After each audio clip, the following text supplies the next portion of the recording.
had finished the time, but we have one more presentation, which is not going to be a lengthy presentation because the previous presenter, Dr. Muthuselvam, made our job very easy. So it's going to be a shared presentation, which will be presented by Dr. Sankarganesh Arunahalam and myself. So the first part of the presentation will be handled by Dr. Sankarganesh Arunahalam. And to introduce Dr. Sankarganesh Arunahalam, Dr. Sankarganesh Arunahalam is presently working as a associate professor in the Department of Biotechnology, Kalasalingam Academy of Research and Education.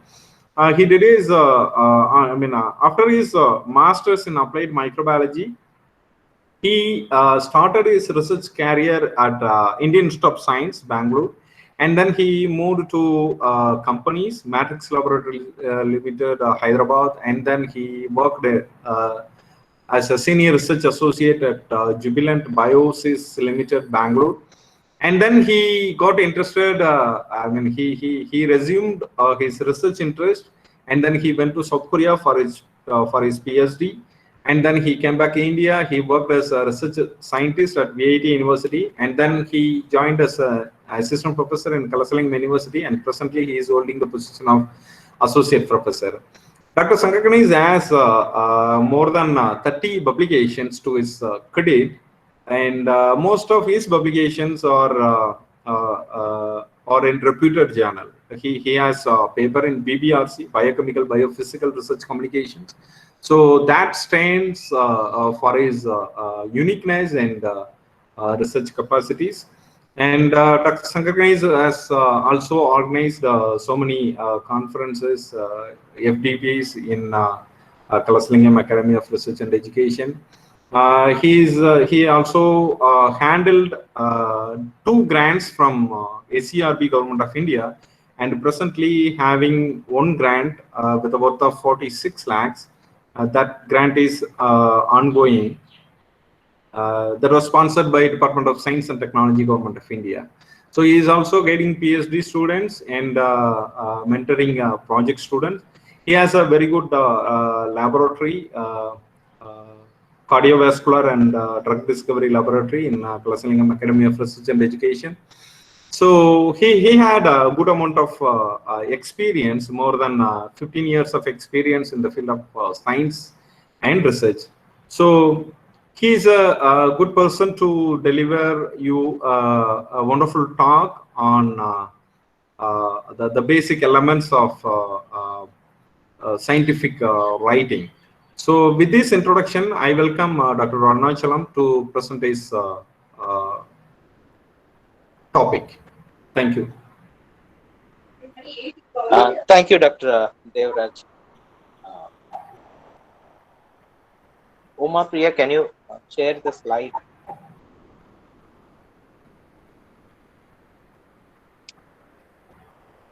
So the topic is slippery slopes. Throughout our research career, we have been undergoing lots of slippery slopes. The most important one is the writing part. And this talk is mostly targeted for the undergraduate students and early career researchers, where they get introduced to the various components of writing. Especially this talk goes in the flow of writing a thesis rather than a manuscript. So next slide. So when we write a thesis, though contents are the same, like for a manuscript and for writing a thesis, the contents are almost the same, but the way we present is a little bit different here. So to start with, it is very essential to document. In the morning, Dr. Parmar was extensively talking about documentation and documenting it. So the first thing that any person in a laboratory when starts working need to start documenting things from the day zero. Day zero, I mean from the very day they conceptualize, okay, this is what I'm going to work on.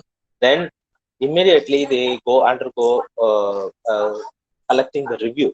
So from that point of time, the documentation has to start, not necessarily from the day of working in the laboratory. When the day of consumption, the idea is conceived, from that point of time the recording has to be initiated. And when writing this documentation, especially the dates are very very essential, which guides us. The document in a laboratory, the laboratory notebook serves as a guide for the subsequent generations. In laboratories, I have seen the 25-year, 35-year-old notebooks have been maintained well, and that serves as a guideline in many of the instances. So that tells the importance of that documentation. So when understanding this documenting procedure makes us to make a very clear state. And this lab diary has it should be a like how we write a diary. Similarly, the diary has to be maintained, and everything need to be documented over there. Like when we discuss with our peers, when we discuss with our seniors, and discuss with our other lab members, everything has to be documented properly. Say for example, if I'm doing an experiment, and suddenly then my neighboring lab people come and say, oh, this can be done this way, then immediately, of course, we are going to adapt that but new thing to our routine, but that need to be documented. From that gives a direction since when this protocol has been adapted. So that gives a clear indication. And in case if there is any change in protocol, that need to be recorded. Say for example, if we adapt something from others, it need to be recorded. And most important thing is, mistakes needs to be written down. For example, when we do by chance we leave certain things in the room temperature. For example, I extract RNA or a DNA and I leave it on in the room temperature for a pretty long time. That need to be recorded, because it is like a diary. Any mistake, whatever we do, can be written. There is nothing wrong in mentioning that, because later on, if we find something, who knows, that my mistake might give some positive results, and that can become a standard protocol later on. So those kind of mistakes need to be written, and day to day that's need to be it to be revised. The writing is one part, and revising it every other day is very very essential.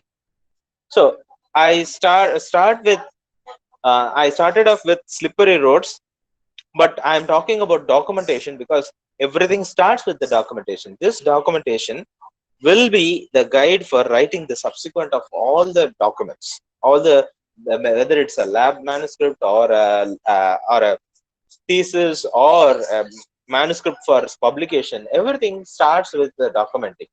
And I have seen some people who regularly make PowerPoints every other day. When they do experiment, they do the same thing in the PowerPoint, so that anytime if somebody is asking for a presentation, they are any time they are ready for giving a presentation. So that can be adapted. So now let's move on to the next slide. Uma Priya.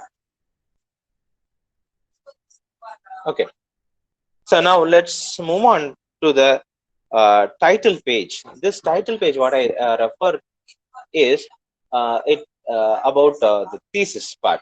The thesis part in undergraduations, there might be more than one person doing it, or if it's a manuscript, there might be many people working on the manuscript. So let me come to the authors and affiliations a bit later. Now let's talk about the title. The more when we look at the title, most of the time the error is observed with binomial names. especially if it is Escherichia coli, should be italicized and separated. And this norms has to be very strictly adapted, especially for undergraduate students. This is uh, a must. So that need to be adapted. And another thing is the title, about the title is the use of certain words like a study or a pilot study or exploratory study. These kind of words may be avoided because this, and anyway, every other research is a study, so need not mention about a study. And another thing is use the certain words like novel need to be used very carefully, because nobody is doing any research which is unnovel. Everybody will be using something. Either they would be adapting a new technology, or they would be developing a new technique, or they might be finding gaps and trying to fill in the gaps. So every other research tends to be novel. So, and the word novel has to be reserved really. Is it worth of, I'm not discouraging the use of the word novel, but need to be revised multiple times. I mean, revisited. Can it be used with other words, or its novel is really novel? That the judgment has to come from the researchers. So again, the title. When we come to the title, this titling is very essential, because in most of the cases, if you look at the publications or any other thing, uh, just the observations cannot be taken for publications. If most of the time when you see, so use of this word like study and observation cannot be in the title. And therefore the most important thing most people would appreciate is the observation need to be connected to the mechanism. So rather than giving a blunt thing, some observation, and that observation is linked to the mechanism. When it is linked to the mechanism, it gives a complete sense of what the title is. And another thing need to be kept in mind is that the flow of the title should be simple and easy to follow, and it should not be more than, when since I'm saying the mechanism need to be adapted, it should not be more than 3 lines in any title. If it crosses more than 3 lines, it tires the readers.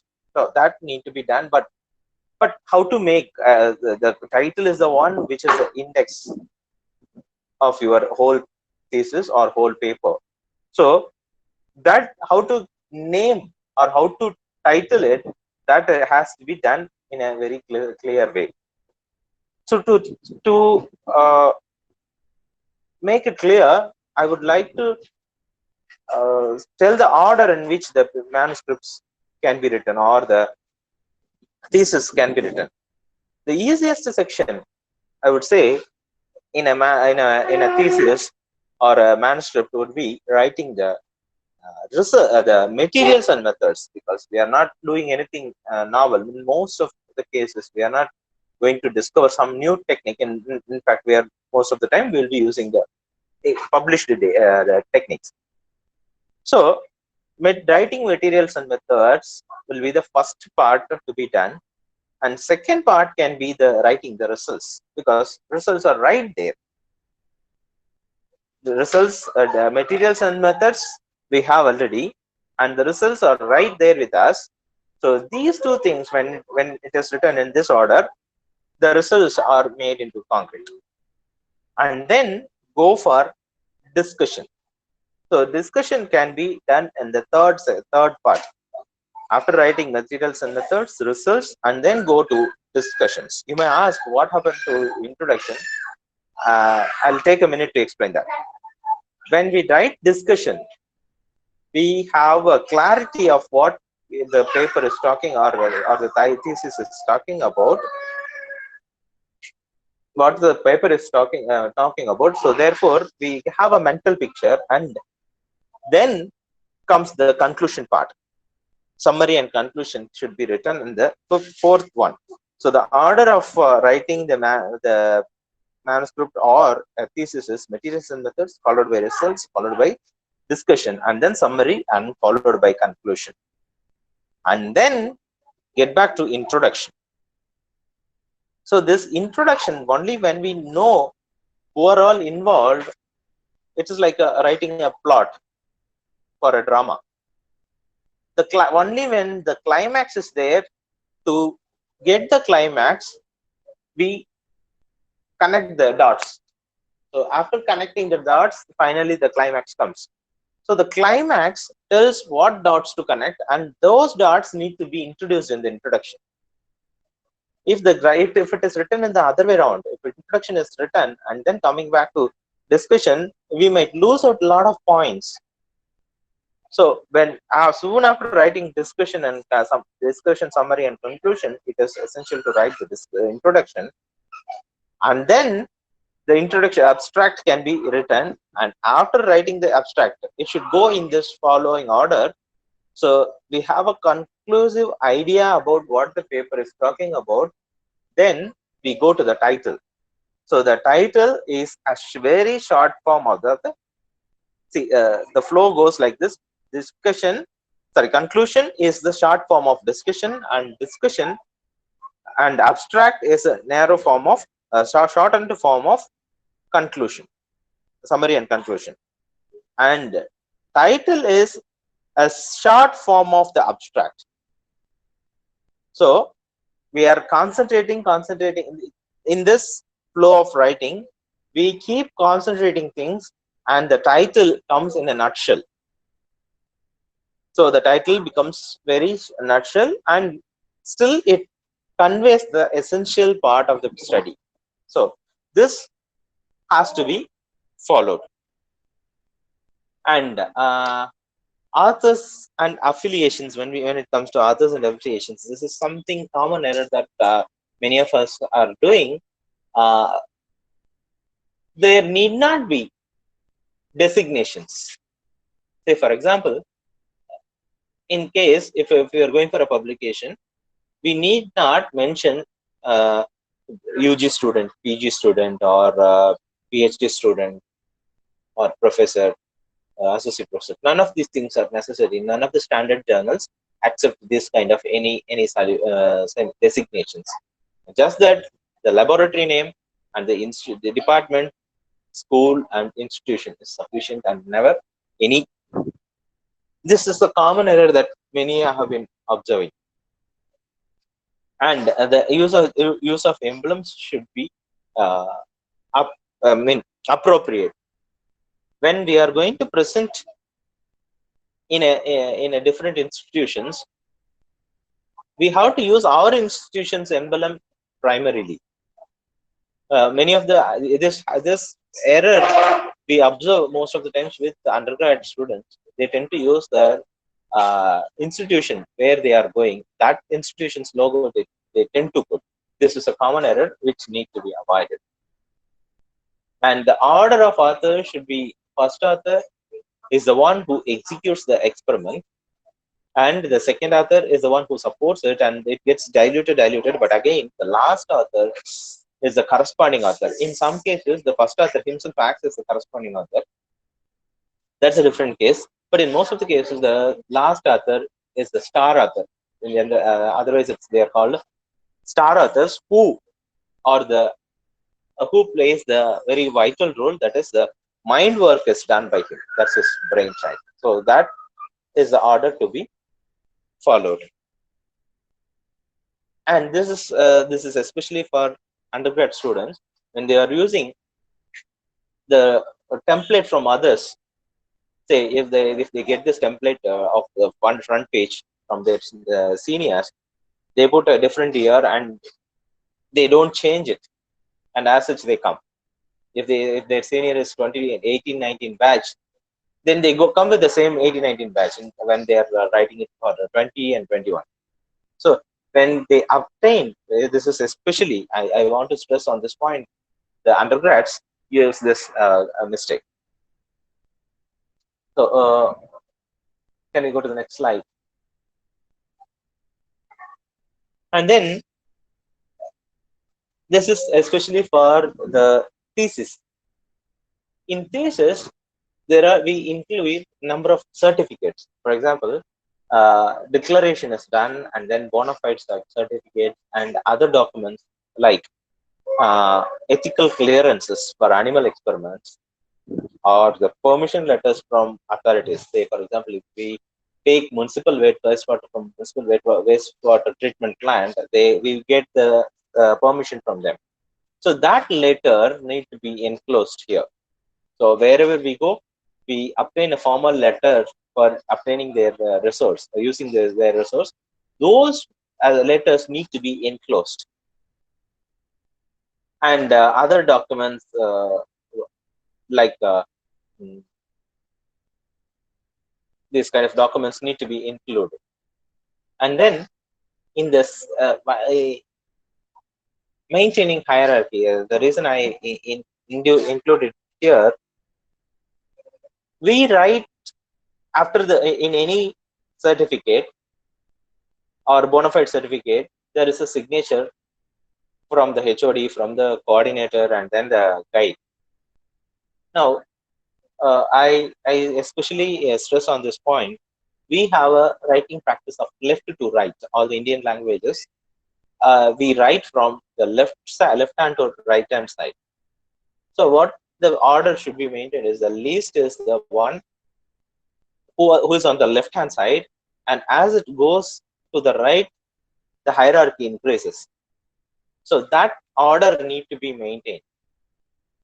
So if it is like a project guide, HOD, and dean, the left extreme should be the project guide, followed by the HOD, and then the dean. This hierarchical order need to be maintained. This point I would everywhere whenever we write a letter, the hierarchy should be maintained. When we are writing, it has to be left to right, and if it overflows, it goes to the next line, left to right. This order need to be maintained while writing the uh, maintaining the hierarchy in any formal letter, and that is very much applicable to the bona fide certificates and other rest of the certificates uh, in the thesis. And another thing is the title alignment. Most of us do the title will not fit with the content. For example, if somebody has a longer title, then they make the space squeezer, or they enlarge it, use the tab to correct it, and all those things they do, so the alignment gets disturbed. So that need to be avoided. Next slide, please. And coming to the acknowledgement part, because the acknowledgement part in a manuscript comes at the end, very end, before the reference section. But in the case of the thesis, it comes just next to the certificates part. This acknowledgement need to be given, as mentioned by Muthuselvam sir. It need to be given for the facilities used and supporting staff.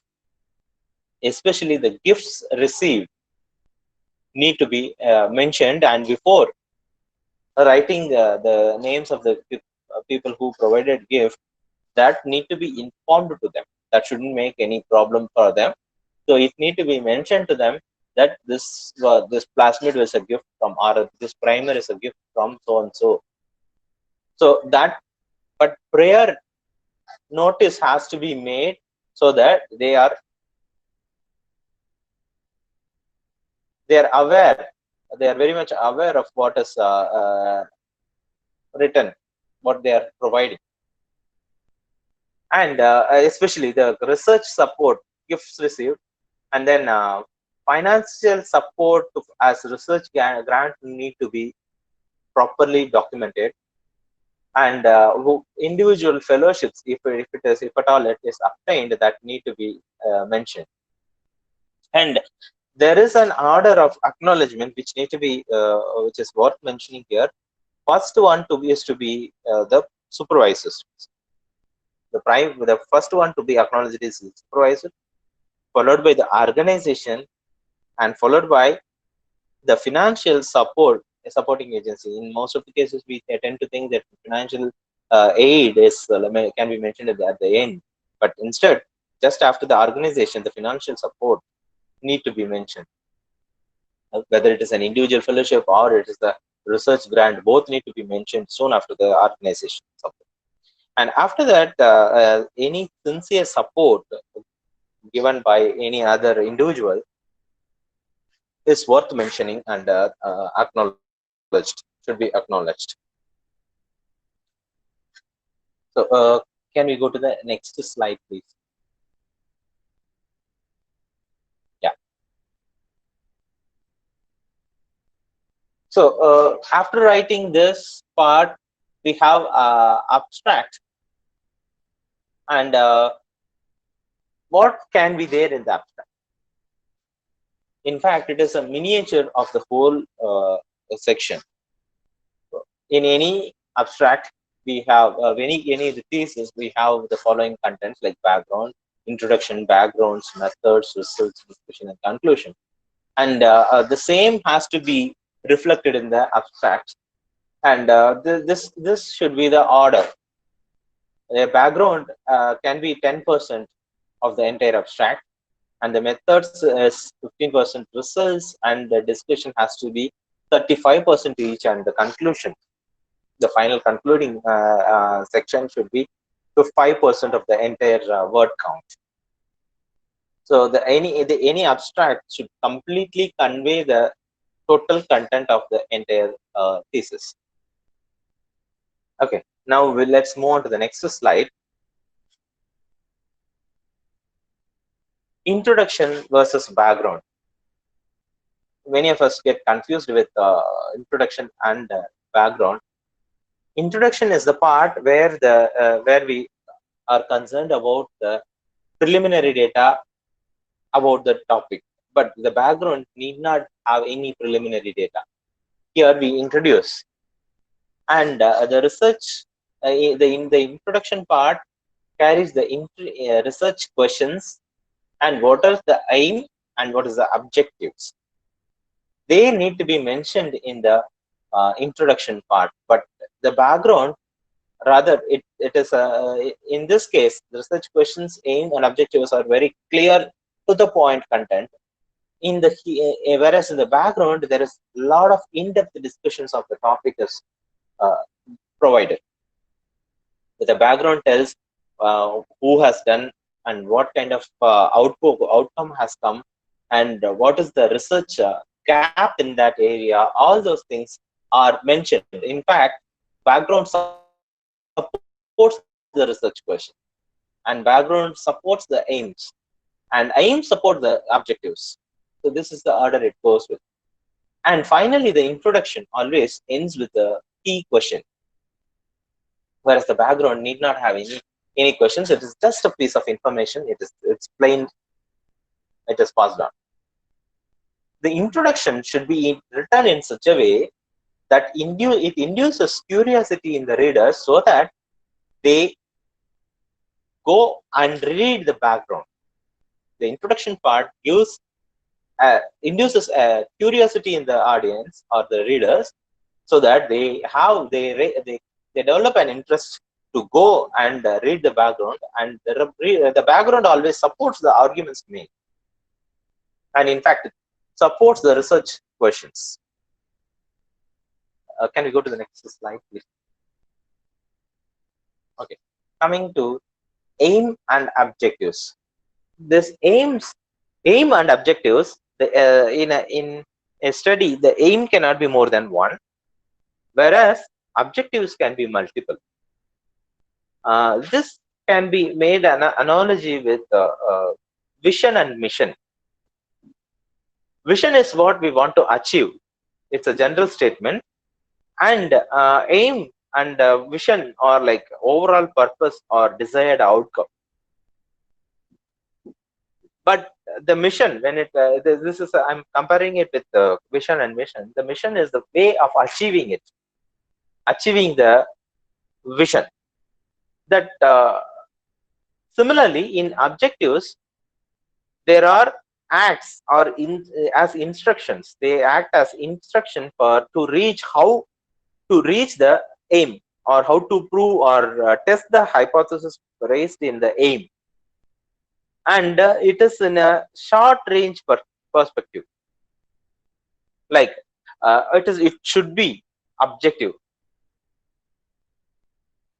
that the objective has to be done, should be doable in a given point of time. It cannot extend for a very long period of time.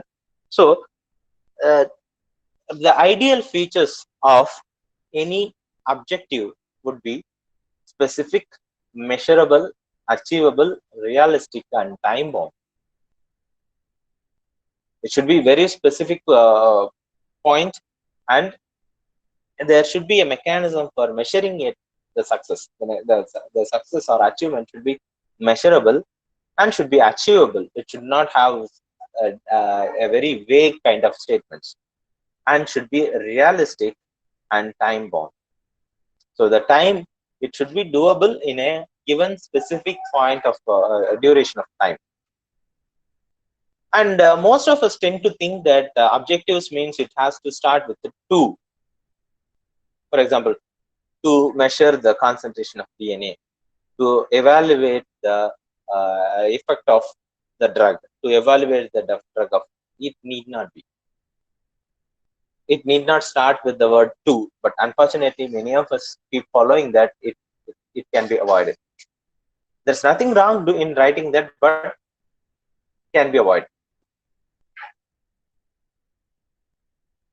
Next slide, please. Materials and methods. Next is materials and methods. We have most of the time we tend to forget about the make or chemicals. We always mention the chemical name, but the manufacturer name and the source of that, we don't mention it. So that need to be mentioned. Where and if possible, batch number, mentioning batch number is also advisable. And when it comes to instruments, the company and the city where it is made, or the province where it is made, and the make and model need to be mentioned. All these things are done because in any case, if anyone on wherever possible, if somebody wants to repeat the experiment under such same circumstance, the same results are expected. This is what is the idea of giving the complete information about the chemicals. And most importantly, when it comes to sample collection, we collect soil samples or air samples, water samples, or the plants. Every time we forget to mention, we generally say from so and so. For example, if the sample is taken from Kalasalingam University campus or Anna University campus, it's a huge campus.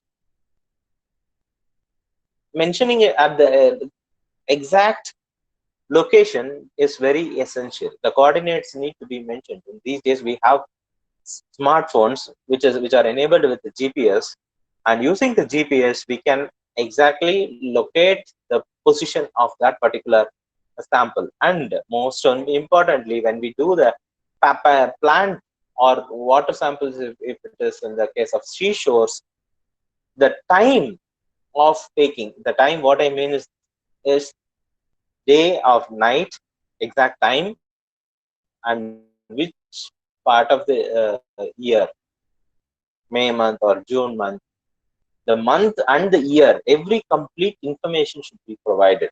Because the fauna and flora, especially in biological systems, fauna and flora keeps fluctuating with respect to time.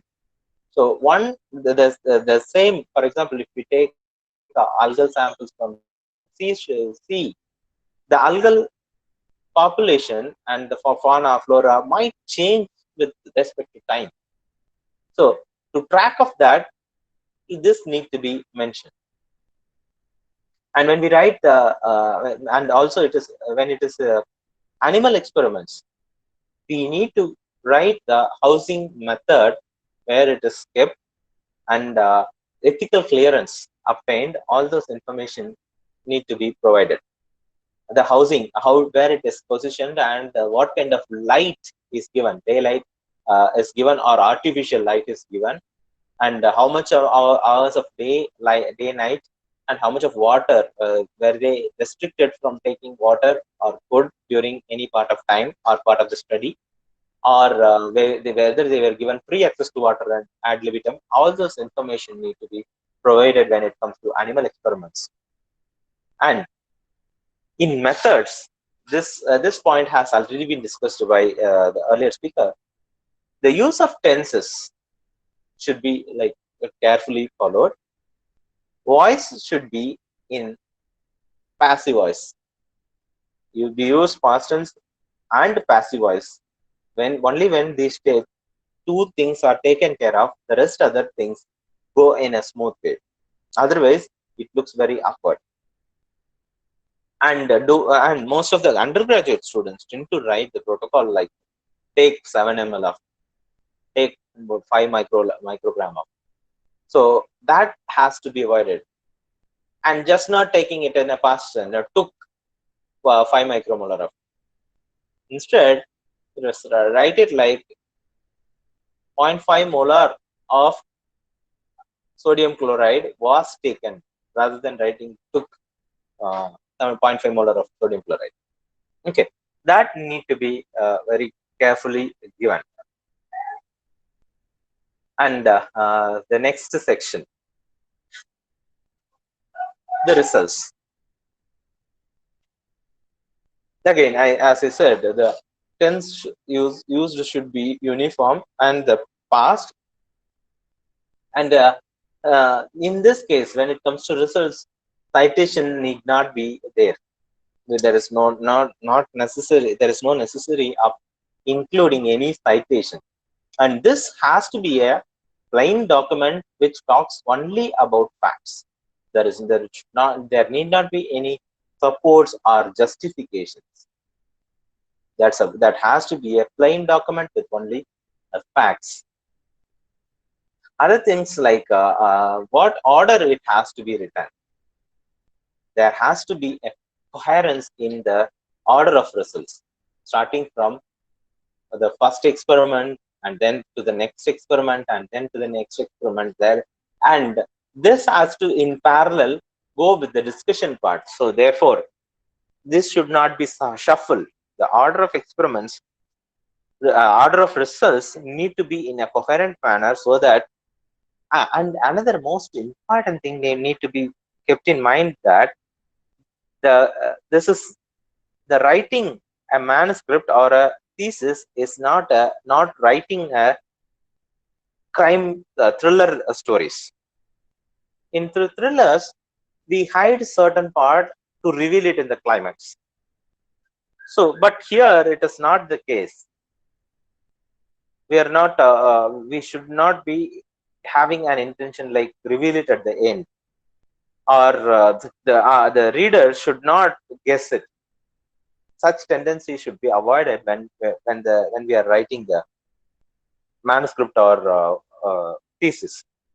When we are writing the results, the flow of results should in fact make audience or the readers guess about what we are going to talk about in their discussions. Or if one experiment is done, the readers should be in a position to guess what the next experiment is. In case if it is a deviation, if the audience cannot or the readers cannot follow the order of the matter, then they will lose interest very soon after starting reading the article. And therefore writing the article need to be written in such a way that the readers has to make we are just preconditioning the minds of the readers so that they guess what is going to happen in the next. So that flow has to be there. So order of results should enable them to guess the discussions. And next is the consistency. It is not, I'm not here emphasizing that all the results has to be consistent. It is not possible. It is literally not possible to have a consistent results throughout. But what I would like to emphasize is that every other experiment has to be mentioned with the n number of repetitions done. And therefore, whenever we have repetitions, there is likely that we have statistical evaluation, and that statistical evaluation will be reflected in the using the error bars. So any manuscript or any thesis, when people look at the graph, immediately the question they ask is what is the error rate and what is the number of repetitions, number of experiments repeated. So, and this has to be done.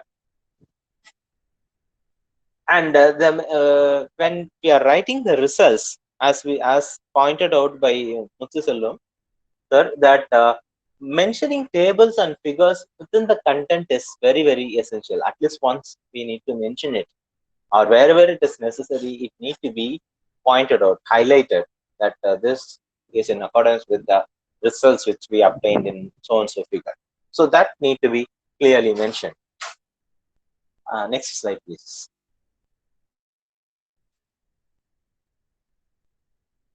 And then coming to the discussion part. Discussion part is the most essential part of the manuscript. That's why most of the manuscript, most of the people do not restrict the word limit or page limit for discussions. Discussions can be as much as possible, because this needs to justify whatever it has done and what is the outcome. And most of us, this is something which which has been observed. Most of us, unfortunately, tend to rewrite what is written in the results section again and again. For anybody who is writing the manuscript for the first few times, they tend to have this confusion. But that confusion can be avoided once when we have our objective very, very clear. Have I addressed this? And that can happen only when we discuss. Discuss means literally we discuss with our peers and our bosses who has who have long experience, or even at times we need not have we need not discuss, look for people who have experience in that. We can discuss with anyone. Those, when we when we compare it with objectives, it has to logically support the outcome. We are going to conclude something, and that conclusion has to be logically there, and those logical support will be given in the discussion as citations. So the citations here are very essential. The references in this part is very, very essential, and they support the logical argument. And at the end of this discussion, it is essential to mention the limitations of the study. Sometimes it might be done only in a certain part of the animals, or only in male animals. If a drug is being tested, or if a plant extract is tested on animals, only male animals are preferred. And if it might have any implications with the sex hormones, then that need to be explicitly mentioned. This is a study which is very much limited to the given scenario. So that need to be mentioned. And next important thing is avoiding exaggerations. When we tend to over speculate or over hype our results, those things, that becomes anybody who has done the experiment will have hyper enthusiasm in writing that, but that need to be avoided. Can we go to the next slide, please? And finally, this part comes, the summary and conclusion. The summary can have 5 to 7% of the overall word count, because that if it is exceeding that, it cannot be a summary. And that should remind the reader about the objectives. In fact, this is a short form of, a short form of the discussion or the entire paper. So what has been done and why it was done has been discussed in the discussion part, and here it summarizes the entire part. And here comes the recommendations. What has been done? In the previous part, we discussed about the limitations, and here, connecting to that, what can be done in the future, and future perspectives can be added in the sections. What recommendations the authors make, all those things can be done here. And finally, the conclusion part emphasizes the contribution of the study in the field. In a very, very concise form, the conclusion should state the contribution of the particular study in the given field of interest. And carefully, that we need to avoid same kind of sentences which we had already used in the earlier parts, or in later on we are going to after this only we are going to write the abstract part. So it need to be taken care that there is no such repetition of words or repetition of the same phrases should be avoided. So with that, I put an end to my part of the talk, and I invite Dr. Sankarganesh Devaraj to take over from here. Before that, I would like to Yeah. introduce. 1 minute. 1 minute, Ah, sir. So yes. it's almost a long time that we took. So I would like to have a break for the participants for about 10 minutes, just a small break. Yeah. Let them refresh and then come back. The time is 4:43, so we can Yes. assemble at 4:55, and then we will have the presentation. And I would like to remind the participants, this is going to be a practical session, somewhat like a practical session. So I'm going to show you so many examples, what we do, what we need to do, what we are not to do. So if you have if you are listening to the audio, please switch over to video mode also, so that you should be able to see whatever the things I'm going to show you. We shall assemble back here by 4:55. Okay, na? Yeah. Yeah. Right. Okay.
அண்ணா இல்ல ஒரு 10 minutes விட்டுலான்னு பார்த்தேன்.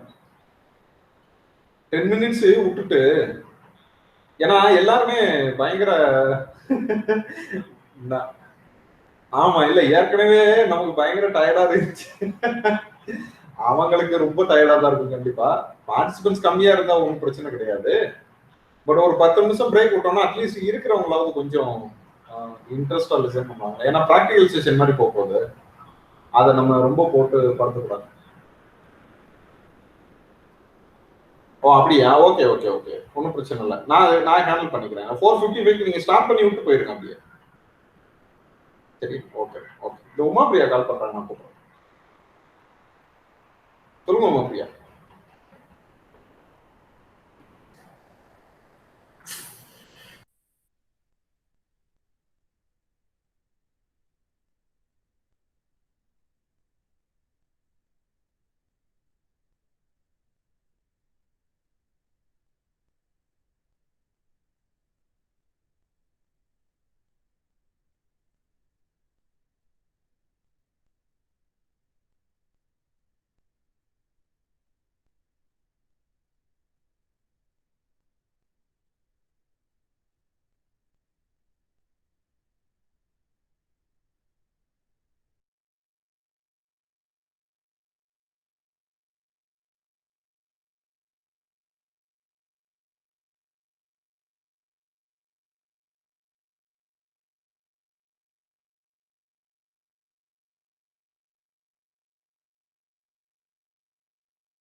Hello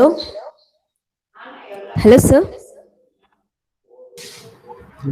yes ma'am. Sir feedback link கொஞ்சம் again send பண்றீங்களா? Ma'am இன்னொரு session இருக்குது, இன்னொரு short session ஒன்று இருக்குது, அதை முடிச்ச உடனே திருப்பி சென்ட் பண்றோம். Okay sir, thank you sir. Okay.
Dr.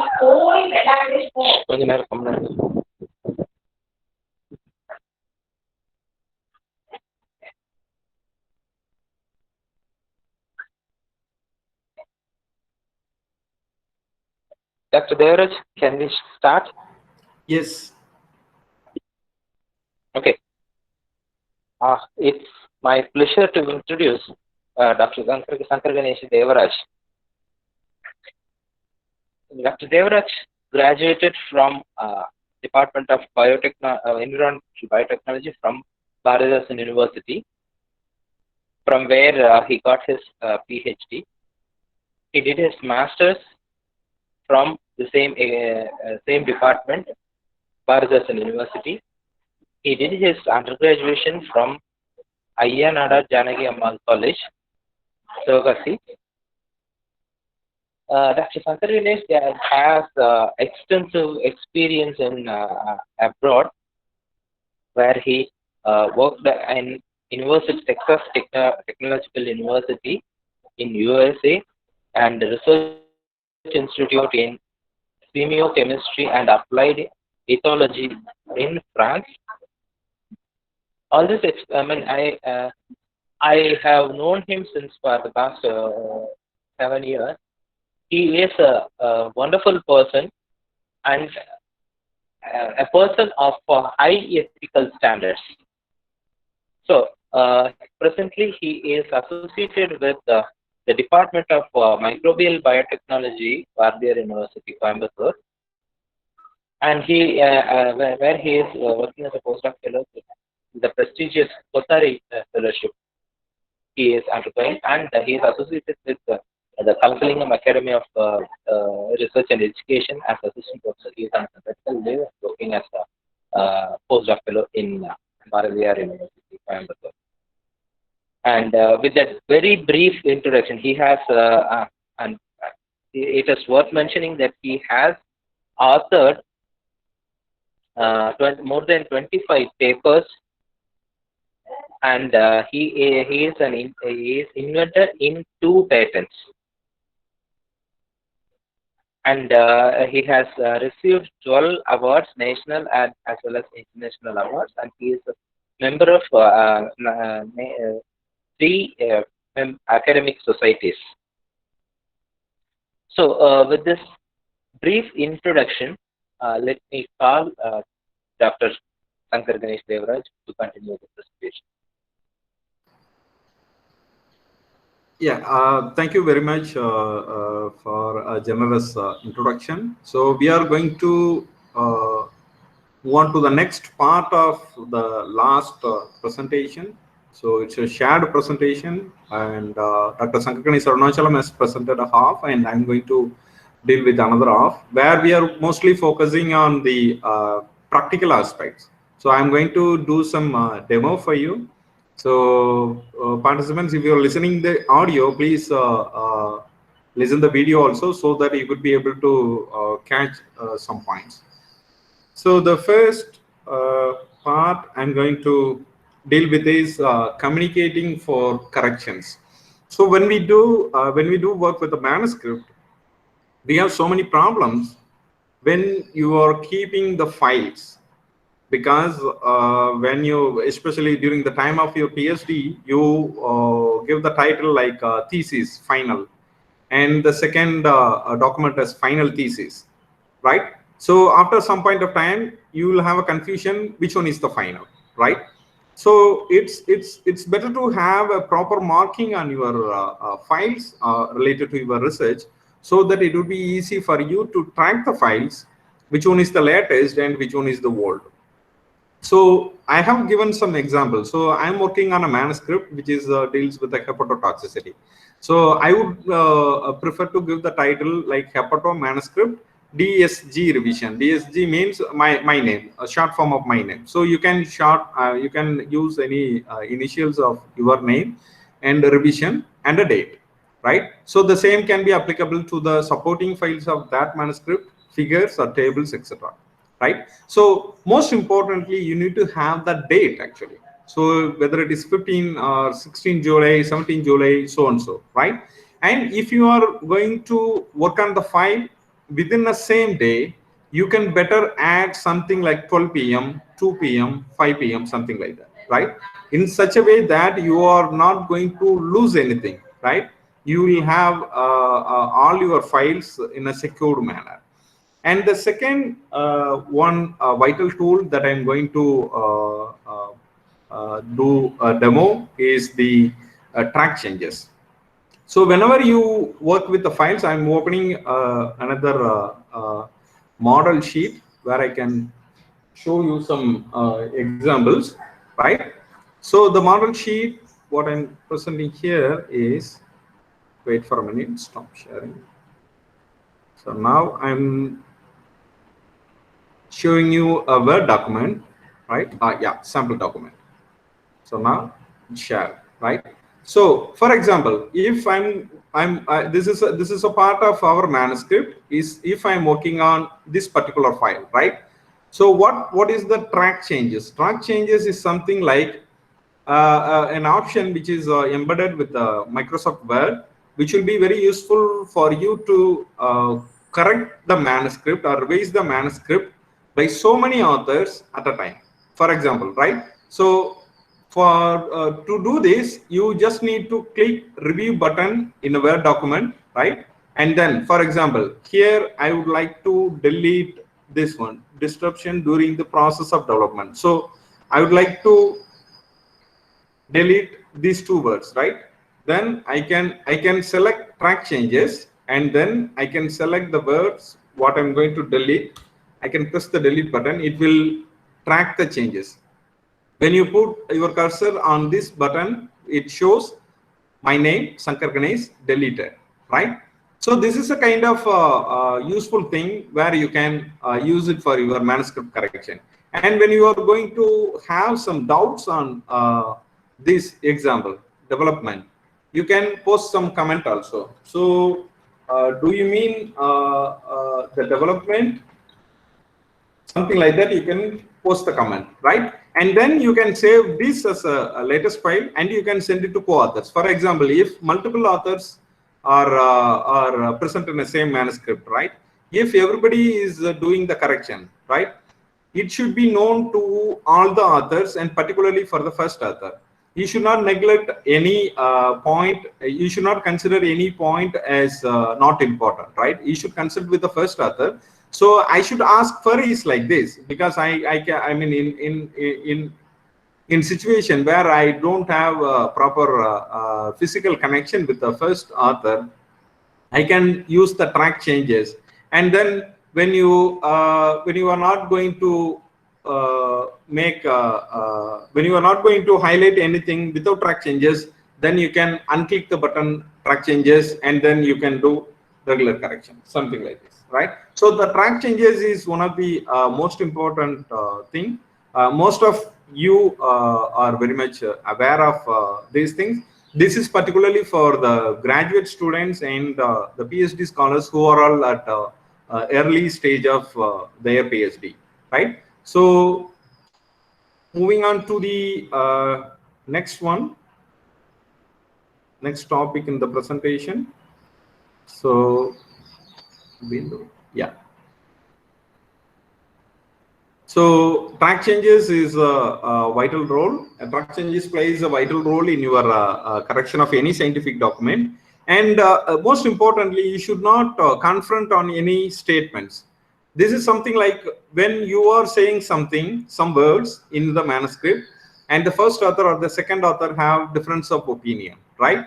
So if the authors have difference of opinions, then obviously the readers are going to have much more difference of opinions. So before you write anything to the manuscript, please consult it with all the authors.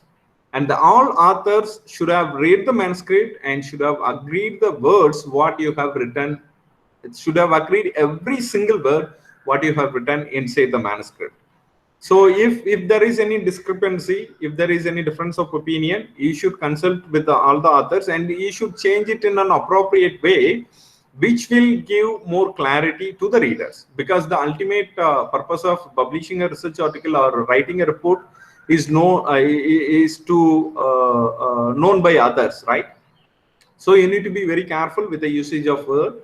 And one more important thing is, do not send your file to many persons at a time.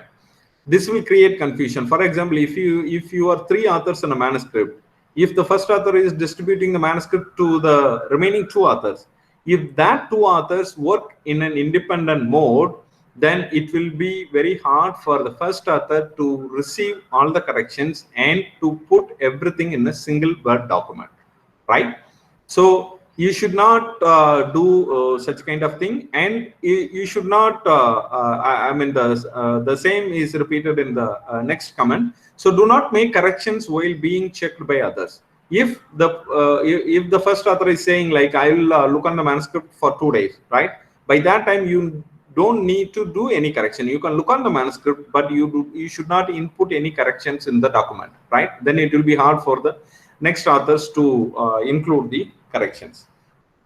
And if you are supposed to do work with multiple authors at a time, you cannot use any manual method. Rather, you have some methods available with different sites actually. So one of its kind is use of Google Docs. Google Docs, it's very simple. When you open up your Gmail, just a minute, I'll show you the screen. So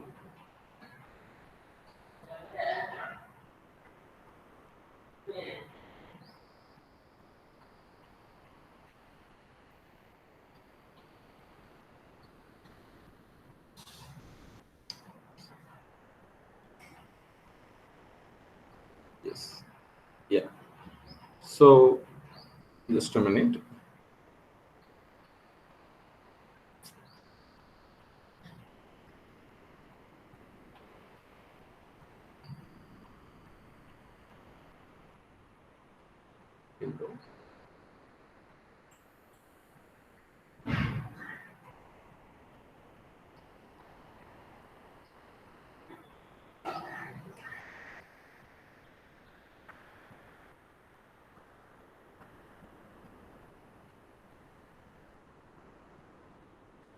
Yeah, so this is your Gmail, right? So you just click on this button, Google Apps, where you have a lot of Google application. You have Google Meet also. You just click on the Docs, Google Docs. So it will take you to the Google Docs, which you shared with the other authors and what the other authors shared with you, right? So for example, this is one of the file that we have worked with. So whatever the file available, you can see it here, and you can just click the file open, and then it will show you how many authors you shared the file with, right? Here you have the share option. You can start sharing with as many as authors. You can get connected with a single file. The advantage of using Google Doc is many authors can work in a single file simultaneously. There will not be any problem. So many authors can use the same document and input their corrections, right? So the next one is window.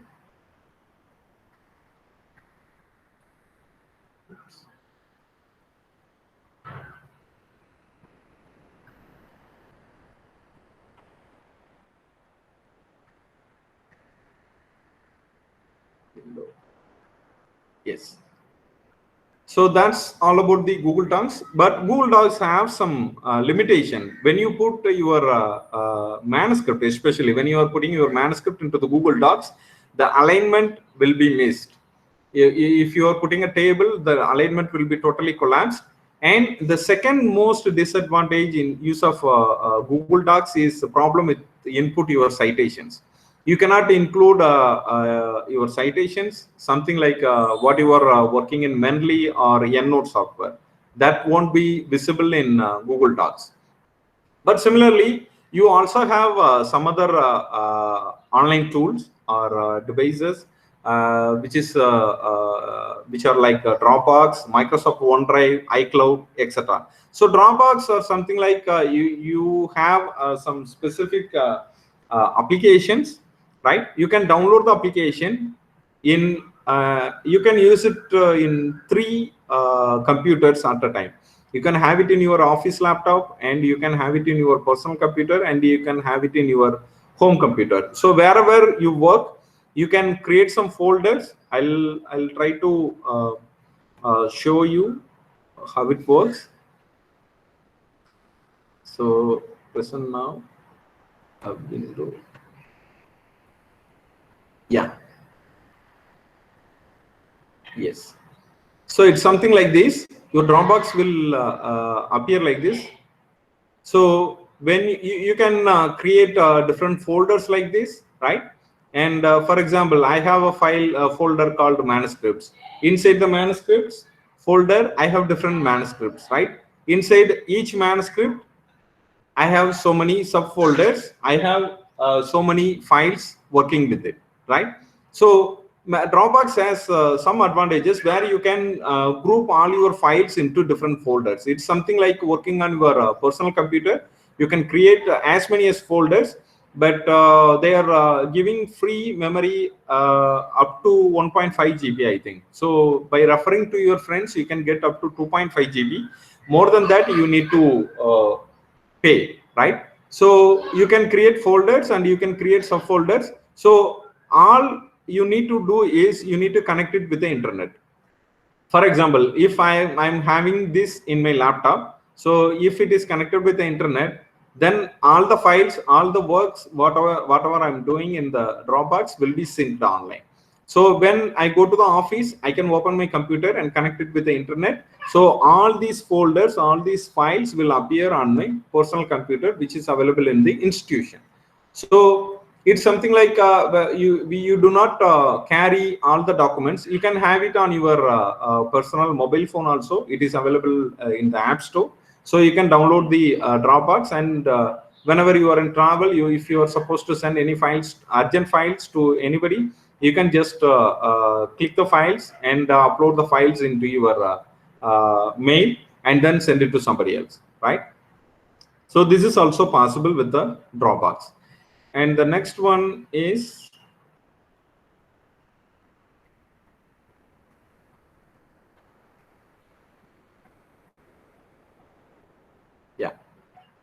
again coming back to the presentation. Yeah, so there are so many common errors that we make in the scientific document, particularly by the graduate students. They have problem with the alignment. They are not sure about the alignment.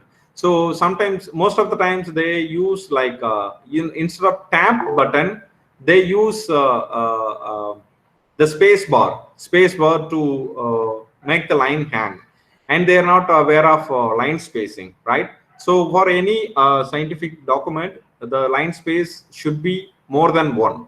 If it can be from 1 to 2. So for doing that, you can select all the you can select the whole document, and you can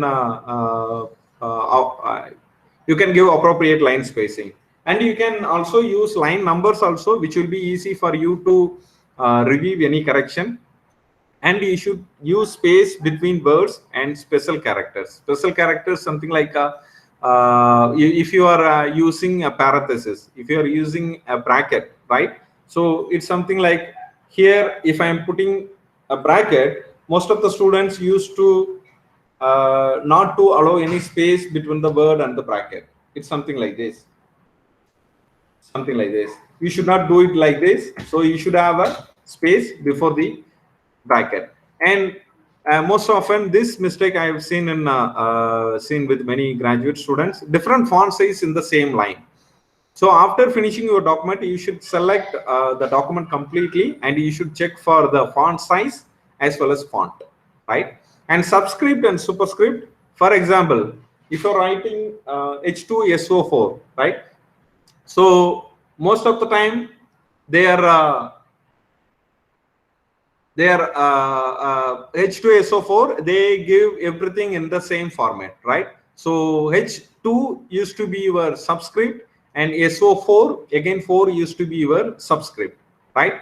So the subscript and superscript you need to be take care of. And degree Celsius, we have seen most of the times the students used to put 0 and then they make it as superscript. They put 0 and they make it as superscript. This is not going to be your degree Celsius. Now in Word document you have a special character. In special character you have the special character degree Celsius. It is there. And M dash and N dash. M dash and N dash, I can show you some examples over here. Just a minute.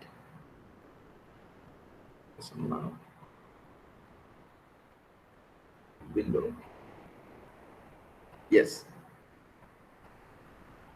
So N dash and M dash is something like this. So M dash is a little bit longer, right? And N dash is going to be something like this. Yeah. So if it is a simple meaning, you can use N dash. So cost effective is almost a single word. You can use the N dash. It is resembles the structure of N, right? And N for new. And this M dash, when you are having a complete set of different words, then you can use the M dash. This is a little bit longer than this one, and this resembles the size of M for matters, right? So this is the use of N dash and M dash, right? And I have shown you the example of H2SO4. So students used to write like this. So what you do is you need to write like this, right? And the capital letter and small letter also, NaCl, students used to put like NaCl, everything in caps, right? Or everything in small letter. You have appropriate way to write the chemical name and everything, something like a millimolar, one capital M and one small m, right? So degree Celsius, again, I pointed out, and we'll go on to the, sorry. Yeah. So we'll go on to the next point in the PowerPoint. Yeah, writing formula. For example, if you have a formula like if you're adding sigma, right? If you're adding infinity, right? So those symbols we have now. There are specific softwares and specific add-ons which can be added to the Word document. In that case, it would be very simple for you to add those formulas and special characters and all, right? And when you are using the abbreviations, you should be very careful, right? For example, use of abbreviations is something like this. Just a minute. I'll show you the Word document. I'll show you an example. Yeah. Yeah. So here in this para, I have used two abbreviations. So the first one is PCOS, polycystic ovarian syndrome, right? So this is the start of the paragraph, start of the document, right? So whenever I start writing a paragraph or start writing a document, I should give the abbreviation for the first usage, right? And from thereafter, I need to use only the abbreviated form PCOS here, right? Here PCOS. I should not use it again, polycystic ovarian syndrome, right? This mistake is commonly observed with the PhD thesis also. Whenever you use the abbreviation, you use it for the first time, you explain it, you expand it, and for the subsequent time, whatever chapter it is. For example, if in a PhD thesis, if you are using the word polycystic ovarian syndrome in the first chapter, then you can write PCOS as a short form till the end of your thesis. You need not to repeat the same, right? And another one important mistake that I have noticed with many people is starting with a number. So can we start a line with a number? No. In any scientific document, you should not start a sentence or a line with the numbers, right? You should abbreviate the number. You should write the numbers, right? So this is something like 2 mule was injected into the GCMS injection port. You should not write it like this. Rather, you should write TWO, right? 2 microliters was injected into the GCMS injection port. If it is in the middle, right, then you can, yeah, something like this. It is correct. Now it is correct. But if the 2 is going to be the starting point, then you should not use the number, right? So that's what I would like to mention here. Again, going to the PowerPoint. Oops.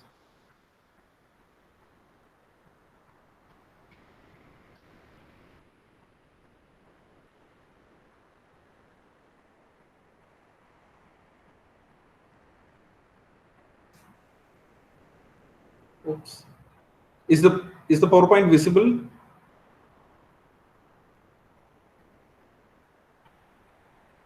Is the PowerPoint visible to everybody?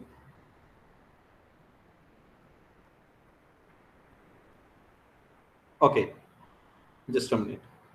Presenting. Okay.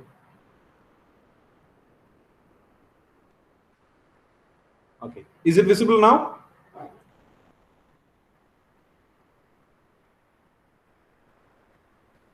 Sir, yes, sir, it is visible, sir. Okay. Okay. Thank you. Yeah. So the common errors, it's continuing. So where to start numbering the pages? In many of the reports, what are all brought by the graduate students, they start numbering the pages from the title page. It should not be numbered from the title page. It should be numbered when your scientific document originally starts, right? So it should start in the introduction. You should not start putting number to the certificate pages and all, right? You should not, at any cost, you should not use page number for the certificates and all. And interleaves should not be numbered. Interleaves should be printed separately, and then you can use the interleaves to arrange the document. Interleaves should not have any number. And signature before going to the guide, it is the most important thing, because you need to certify your work, right? So you have an option to put your signature on self declaration and certificate. Before going to the supervisor, you should sign on that note, and then you can take it to the supervisor. And then errors in the title page of the abstract. So I can show you an example. A window, sample document. Yes. So imagine, so this is my abstract, right? So we are from 3 different institutions, right? So the first author have 2 affiliations, 1 and 2, and the second author, myself, having 2 affiliations, 2 and 3, and he is the corresponding author. He belongs to the first institute, and the star symbol denotes the corresponding author, right? For example, if we 3 are from the same institute, right? If we 3 are from the same institute, then I should not use all these things. I should not even put the number. This should be something like this, because all are from the same institute, right? And if we are from 2 different institutes, right? For example, if the first author belongs to the 1 and 2, and if I belongs to 1, right? If he belongs to 1, then I should have only 2 institute name, right? This is most important, because we found most of the time all authors from the same institute, and every time they write their affiliation. For example, so they put something like this: 1, again 1, again 1, and then they copy paste here on 1, and they put the superscript also, something like this, right? You need not to do this kind of things when you are submitting your abstract to any conference or scientific meetings, right? You should be very careful. You can follow the template. In most of the conferences, they used to provide the template. So if you have a template, you can just follow the format what is available in the template. And at any case, you should not forget to add the email ID of the corresponding author. And most importantly, you should get consultation with your supervisor before you submit any abstract to any scientific event, right? You should not communicate the abstract, even the abstract, to any scientific meetings without the knowledge of the co-authors as well as the corresponding author. You should get consultation. He should get consent with the corresponding author, and then only you can submit the abstract to any meetings or conferences, right? So again, going to the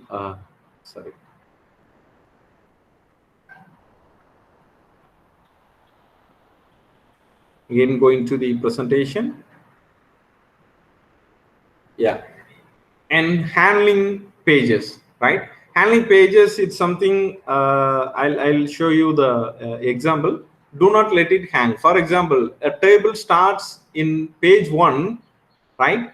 At the end of the page, they start the table, and half of the table will be hanging in page 1, and remaining half of the table will be hanging in the page 2, right?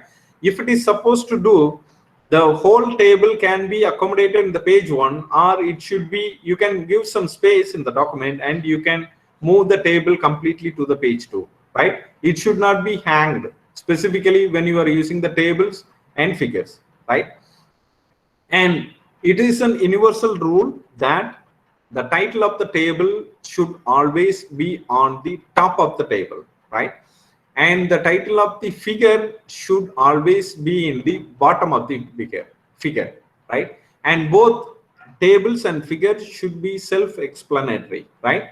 It should stand as a standalone document, so that anybody, if anybody is taking the figure, at least they should understand the basic thing, what are you going to say with the figure, right?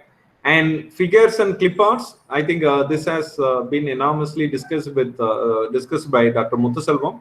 So wherever you take any figure, you need to mention the source and you need to give proper citation. Even if you are taking any figure from the Google images, it should be properly, the source should be properly mentioned. What you can do is you can take a figure from the Google and you can make your own figure, either using Photoshop or clipart or drawings, anything. You can simulate the same figure, but you cannot use the same figure until unless you give a proper citation or properly mentioning the source of the figure, right? And this is particularly for the PhD scholars who are all at the beginning stage as well as their end of PhD. So most of the PhD supervisors, this point is going to be a trivial one. So most of the PhD supervisors use hard copy, right? Whenever you give any manuscript or thesis to your boss for correction, sometimes they ask for hard copies, right? So in that hard copies, as you do it in the soft copies, you need to mention the date as well as the revision number on the top of the printed article or printed document, right? In order to make your guide to understand, so what was the date you have given the document, it should be documented, right? If you give the document without any date, it can be there in the boss table for 15 or 20 days, and after 20 days, if you ask him to do the correction, then he totally forget amidst of his busy schedule. He may ask like, okay, well, when did you give the paper to me? At that point of time, you may have also forgot, and he may have also forgot. Then totally your time will be wasted, right? Even in the printed scientific document also, you need to mention the revision R1 or revision 2 or revision 3 and the date perfectly, right? And most of the scientific documents can be prepared using the tools what are available in the Microsoft Office, right? And usage of MS Word, Microsoft Word is oxygen of documentation. You have so many options and so many shortcuts in Microsoft Word to prepare your document. And MS Excel also, Excel you have a simple file which can store a complex of data, and you can store large amount of data also. And most importantly, as all of you most of you have the Gmail account, these MS Excel, MS Word, anything can be joined together with your Google Docs. So it can be worked with online also. And most importantly, the PowerPoint presentation, right? So presentation letting you know to the world. So you have so many options available in the PowerPoint. And the next presentation by tomorrow, you will have ideas to how to present your how to make your PowerPoint presentation, on how to prepare your posters and all, right? So this presentation is also one of the important component of your scientific career. And then most importantly, citation. So what are citations and what are not citations? Citations usually pertains to the scientific documents, right? It should not be with the Wikipedia, or if it is a document from Google, it is completely unauthorized, right? If it is taken from a ResearchGate, if it is taken from a Google Scholar in a published material, then you can use it as a citation. You cannot use the Google pages as citation. Rather, you can use the databases. For example, EMBL databases, right? EMBL databases and PubMed database. So those databases, scientific databases, can be used for citation, but not the Google and Wikipedia. And public media, never. If you have some newspaper cuttings and all, it is not a scientific document, right? You cannot give a citation for a newspaper and public media or TV channel, whatever the news the TV channels are displaying now, right? The vaccines are discovered in Russia. The vaccines for COVID has been discovered in France, right? Every time they say some news, but it's not scientific document. So whenever you approach any document, you should view it with the scientific eye, right? If it is having some scientific content, scientific merit, then it can be considered as a citation, but only in the form of published material, right? And why to cite? Citation is something like when you are about to do 100% of your job, citations are giving you less work, right? For example, if you are going to perform any experiment, obviously you can take a paper and you can repeat the experiment. If you are following the same concept of anybody's research, the published material can be useful to you to cut your time, right? So in that sense, it is saving your time, right? So you can give the citation, right? And one more important thing in citation is surname and given name. We have so many confusions in surname and given name. So surname, we usually often use our father name, or it can be considered as a family name also. And given name should be your name always, right? You should use this surname and given name very wisely in order to have a lengthy scientific profile without any mistakes, right? So if you confuse with the surname and given name in your publications especially, then obviously at some point of time you will have a lot of confusions, right? When somebody would like to look your profile, they usually go and search with Google, right? Surname and given name, right? If there is any mistakes in the surname and given name, then you will be lost in the scientific community.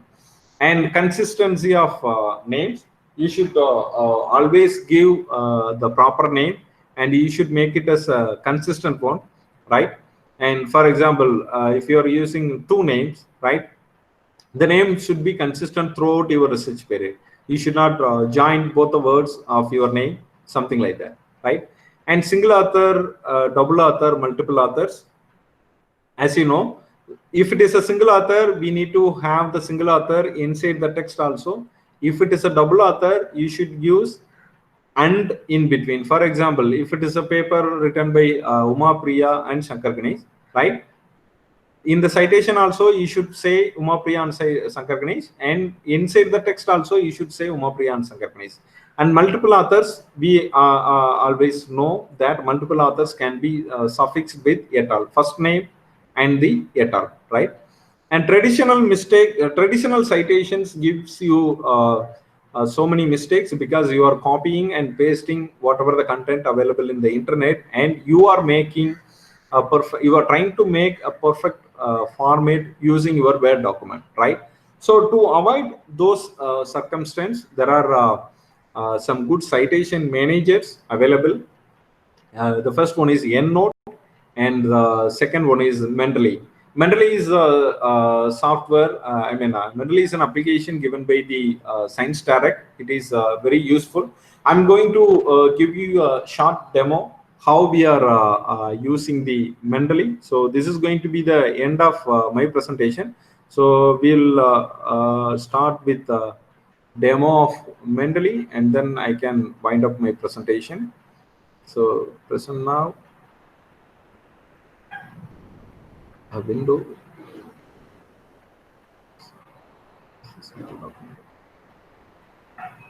Yeah. Yes. So here, like, so I have a paper which I would like to cite here, right? For example, here. So here I can, the first thing you need to do is you need to download the Mendeley software on your computer, and you can input all, you can extract all your literature into the Mendeley software. I will show you how it works. So if you would like to, if I would like to include a citation over here, right? When you install the Mendeley, it will automatically give some add-ons to your laptop or personal computer. So I can click it here, and then I can go to references, right? If you have Mendeley, then you have an option over here, insert citation, right? I can click over here where I'll go to my Mendeley page. So this is my Mendeley page, and yeah, insert citation, go to Mendeley. Yeah. So this is the Mendeley desktop application. Here I have, you can use different folders also, right? As like in your personal computer, you can make, for example, if you are working with 3 different students at a time for project, you can use something like this. Sorry. Yeah. Once again, a window. Yeah. So this is the Mendeley desktop application where you can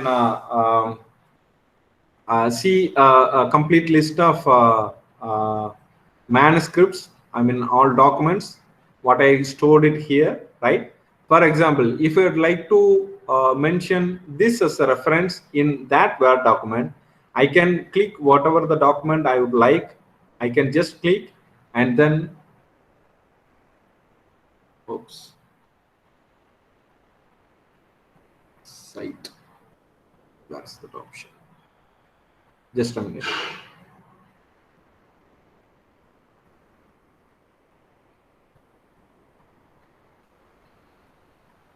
Insert citation, go to Mendeley, click it, yeah, click it, and then click cite. Now my reference is going to be cited over here, right? Just a minute.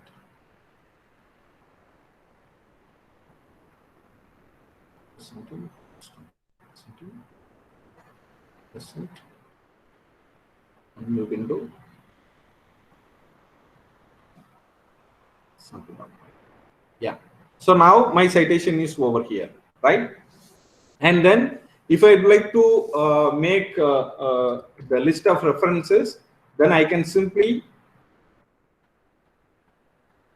place the cursor and I can simply click insert bibliography. So that reference will be pasted as a bibliography here, right? And here one more important thing you can do is you can format the reference based on the journals what you are like to do, right? You have some standard formats also, and if you want to submit to particular journal, you can click more styles, where you have an option to just a minute, where you have an option to search for any other journal, where you can select one particular journal. Then you will have the Mendeley will automatically adjust your citation within as well as external of your reference list based on the type of journals what you are going to select. So this will save your time, and more importantly, you will have all the scientific documents at one place. It will not consume so much of your memory, and it will give you an opportunity to make some annotations also.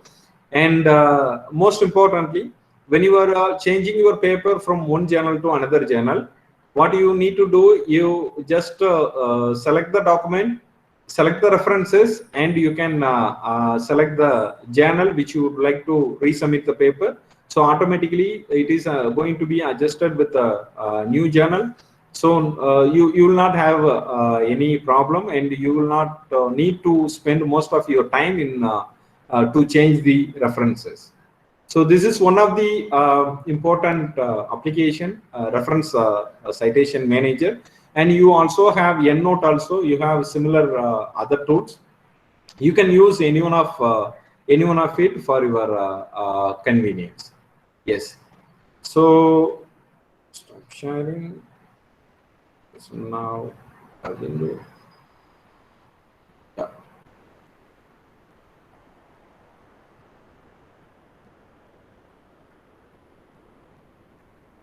Yes. Yeah, this is what we would like to convey you. So this is the end of the presentation, and most of the information what we would like to convey was already conveyed by Dr. Muthuselvam in depth. So this is something like adding on to the adding on the knowledge of knowledge to the participants. With the previous presentations. So with this, I wind up my presentation. And if you have any doubts related to this particular session and the previous session, which was handled by Dr. Sankarganesh Arunahalam, you can post your questions, and I should be able to give you good answer.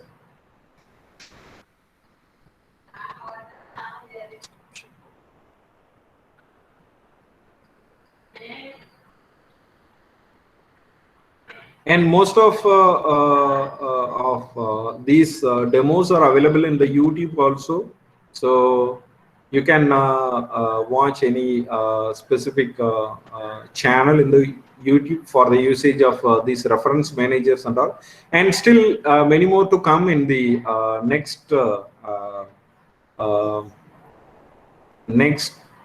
presentation. I mean, the last presentation, which is going to be delivered by Raghunath Alva, is going to have some so many slides with the real-time presentations. So you will have a chance to learn more kind of online tools and many online applications for to use it for the preparation of scientific document. Yeah. So to answer the questions, yeah, Anusha Nagaraj, the figure created by our own, how can we use it directly for the manuscript? How can we get citation for the source of our figure? Yeah, so this is one of the important question. you can use your figure in the manuscript until unless if you are using a specific figure, you will not get citation for your figure, rather you will get citation for your whole manuscript. For example, if you are proposing a novel checkpoint in a particular pathway, right? So the total research is going to be cited by somebody, right? So that is possible, but you cannot receive any citation just for your figure. You will receive citation for your whole document, not just for your figure. You can use it in your manuscript. For example, if you are, as I said, if you are going to work with a specific pathway at a particular step of pathway, right? You can make some figure. Figure always gives some good opinion, right? And good, it's something like a snapshot of your complete manuscript. And no journal will restrict the use of figures until unless it is necessary, right? If you are able to draw a completely good figure, then all the journals will accept the figures. Yes. Important points to be considered while writing a review article. In my opinion, the review article cannot be written by a person who does not have any experience with the research. So until unless a corresponding author who is having more than 10 or 15 research articles can write a review article, because review article is not something like a research article where you have some results to write about it, right? Review article is something like updation of knowledge and giving some future directions. So in that case, experienced persons can write a review article, and in order to write a review article, you should have a strong in-depth knowledge. That is utmost important.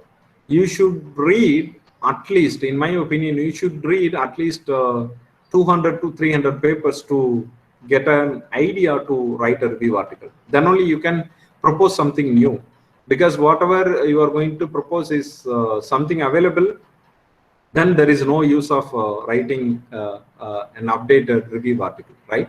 So as far as my knowledge is concerned, so it is better to have so many publications, and then better to have some good idea, good background, and then you can write a review article. Can you elaborate on recommendations in conclusions with example? Right. Okay.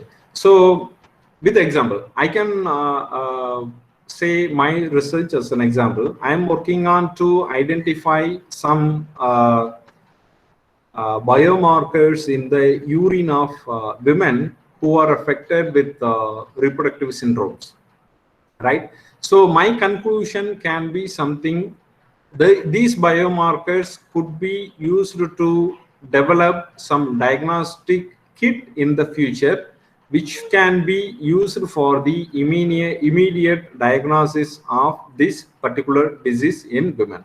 This can be my conclusion, right? It should not be it's something like merely speculative, right? It should not be over speculative. It should be merely speculative, because you're throwing some vision, right? You're throwing something which is going to happen in the future, right? So that should be your conclusion. And can you suggest some more tools for plagiarism? So I don't have experience with online tools. Rather, most of the institutions, they have the tools, plagiarism tools. They have paid plagiarism tools. In such case, you will have more authentication also. So it's better to, I mean, when you are affiliated with an institute, you can just give your document to the institute to verify the level of plagiarism. Because online tools, sometimes it is giving, I mean, as it is free, it may not give you 100% perfect result whenever you are using, right? It's better to go with a paid one, which is available, which is almost available in all the institutes. Even in some colleges also, they are having this plagiarism software, as the research quality is research quality is insisted by the University Grants Commission. So if you are going to do a PhD, and obviously the university, any state university or deemed university, all the universities have this plagiarism software, and nowadays you need to get the plagiarism report also before you are going to submit your thesis. So it is necessary also. In that case, you can use the tools whatever available in the institute. And mainly an endnote does not italics at all in the manuscript. If journal accept without italics, we do it manually. Yes, of course. Only few journals, I mean, in my opinion, not most of the journals asking for this italics format. In such cases, most often, if the correction is going to be a very small, very small extent, the production team, when your article is shifted after acceptance, it is going to be shifted to the production team. The production team, before delivering you the proof of your article, they used to work with these kind of small errors and corrections. They will fix it. If they did not fix, then you may have to manually fix it. Yes. Very lucid presentation. Can you suggest is Manly a better citation manager compared to Zotero, which you would recommend? As I'm not sure about this. Yeah, Zotero, I'm also not sure about it, but it's something like the use of internet banking and the use of mobile phones, right? So whatever the mobile phone you use the first, you feel more convenient, right? So most of us feel convenient in operating Nokia phone, right? It's something like that. Whatever the tool you are first exposed to would be more convenient for you. So in that sense, Manly is a good one for me. It works well, and I have so many added advantages. So Zotero, I have not heard about it. Maybe I can have a look at it and to give you some more information in the next sessions, Abhinaya. And yeah, Clayton Fernando, if I want to cite a manuscript for particular journal, but they are asking in different format, which is unavailable in Manly citation styles, then how to make that citation format manually? I hear that some methods available in Mendeley suggest some way to solve this, else other method to do this. I personally, I do not have experience like this one, Clayton. So whatever the journals I have submitted, I use mainly, and whatever the journals I was looking for are all available in the Manly. I do not have an experience like this. Maybe I can consult with Dr. Sankarganesh Arunahalam and should be able to answer you tomorrow, Clayton.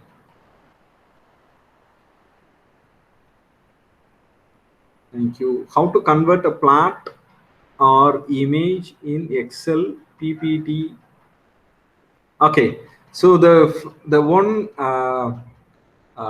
one thing you have to do is to prepare a high resolution images. You need to use any softwares that are available particularly for making the images, something like Photoshop, which will give you a high resolution figure. Even in PowerPoint, whenever you make some figures, when it go for publication, the quality of PowerPoint will get worse. It will not be up to 300 dpi what the journals are suggesting. So it is better to, I mean, for the initial submission, you can use the PowerPoint and submit your figures. And while you are going for production team, the production team will email you and then ask for high quality figures. So in that case, you need to have the high quality figures up to 300 dpi resolution. So obviously you need to go with any Photoshops on that. Yeah, today's session over, Venki. So recommendation means how, where your results can be used, right? Not what can be done further, since many examiners ask this. So recommendation means how and where your results can be used, right? Not what can be done further. Okay, so the recommendations usually your what's your name, Riz ends. So the recommendation is something like the things what we can do with the existing result, and what I mean in your point of view, you are talking about the limitations. Yes, of course. Limitations, you can give the limitation also something like, for example, if you have done an animal study using 5 6 animals per group, right? If you would like to make some recommendation, you can tell them the future, you can tell the research community that you can increase the number of animals, you can increase the number of samples. So that's a kind of limitation. Recommendation is something like what can be done by other researchers in continuation of your research. So that is the recommendation, and this one is limitation. Both can be included in the conclusion. For example, some conclusion says like this study needs further warrants further investigation. This study needs to be done in a large scale setup. They used to mention like this. So it includes both your recommendation as well as your limitation. Thank you so much. General instructions to participants. Yeah, please. Okay, so if that are all the questions, one instruction to the participant. So general instruction to participants, please do make sure that you have laptop with you tomorrow, as it may be hands-on session tomorrow. So please make you have your laptops for gaining fullest knowledge. So I request the participants to have your laptop ready or your personal computer ready for tomorrow's session. And I thank you one and all for your presence. And it's almost the whole day we took, but hope we have delivered some good amount of information to you. Thank you very much. Tomorrow link will be emailed to you shortly within tonight. Yes, thank you.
நான்